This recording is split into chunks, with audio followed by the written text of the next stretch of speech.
You can see the contrast in the world we live in by looking here at Chrisp Street and looking over the road. Across there, billions of pounds, billions of dollars are gambled every day of the work, every day of the week on the international money markets, while people on the estates in Poplar and Limehouse struggle to make ends meet, while young people struggle to know whether they're going to get anywhere to live or a decent job.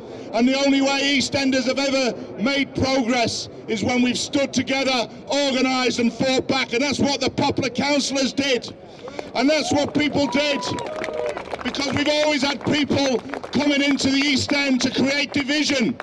And that's what we did in Cable Street in 1936, when people stood together to drive fascists off the streets. Those are the traditions of the East End Labour movement.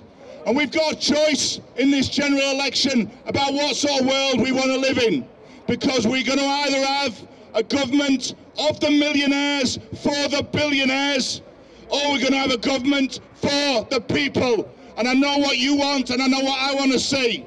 Boris Johnson, the person who's currently the Prime Minister, who wants to be the Prime Minister, forced through the worst cuts in the fire service in the entire history of the British Fire Service. And here, he closed Silvertown Fire Station, where I worked. He closed Bow Fire Station.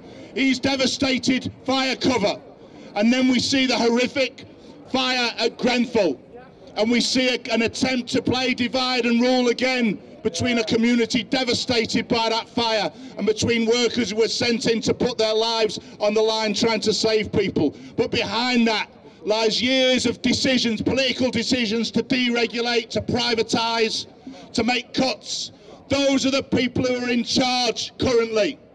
And you see the mask slip occasionally. Jacob Rees-Mogg is not a gaffe when he condemns people in Grenfell. He's telling you what he really thinks about ordinary people. Those are the people running the country. And the general election gives us a chance to start to change it. Here in Poplar and Limehouse with Apsana and all across the country. We've got a huge challenge. They will throw all sorts of dirt at us over the next few weeks. Expect it to be a very nasty and dirty campaign. But if we organise together and stick together, we can put our arguments about a decent society that we want to see. For ordinary people, winning on the general election is the start of it. It's not the end of it, by the way. The struggle will go on after we win.